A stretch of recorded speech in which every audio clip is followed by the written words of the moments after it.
Hello, praise lord. మీరు మనుషుల approval కోసం వెయిట్ చేస్తున్నారా? మనుషులందరూ మిమ్మల్ని యాక్సెప్ట్ చేస్తేనే మీరు పరిశుద్ధంగా ఉన్నట్టు అనుకుంటున్నారా? ఎవరు మిమ్మల్ని తృణీకరించినా, క్షమించలేకపోయినా మీలో లోపం ఉందని చింతిస్తున్నారా?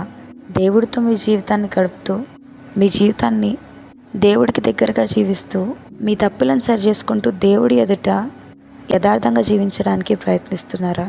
మనుషులు అంగీకరించట్లేదని బాధపడుతున్నారా? అయితే ఒక్కసారి ఇది ఆలోచించి గుర్తుంచుకోండి, యేసుప్రభు ప్రతి ఒక్కరి చేత యాక్సెప్ట్ చేయబడలేదు. శాస్త్రులు, పరిసయ్యులు ఆయనని ఒప్పుకోలేదు. లోకంలో ఉండి దేవునికి దూరంగా జీవించిన వారు, పాపులు, తృణీకరింపబడ్డ వారందరూ ఆయనను అంగీకరించారు. వేశ్యలు, దొంగలు, అనారోగ్యంతో ఉన్నవాళ్ళు, తమ పాపాన్ని బట్టి శిక్షను పొందుతున్న వారు, నిజంగా యేసుప్రభు ఎవరో గ్రహించిన వారు మాత్రమే ఆయనని యాక్సెప్ట్ చేశారు. దేవుడు యేసుప్రభుని ఎందరికి బయలుపరిచాడో వాళ్ళందరూ ఆయనను యాక్సెప్ట్ చేశారు. ఈరోజు ప్రతి ఒక్కరూ మిమ్మల్ని యాక్సెప్ట్ చేయాల్సిన పని లేదు. యేసుప్రభు కూడా రిజెక్షన్ని ఫేస్ చేశాడు. యేసుప్రభు కూడా అందరి చేత యాక్సెప్ట్ చేయబడలేదు.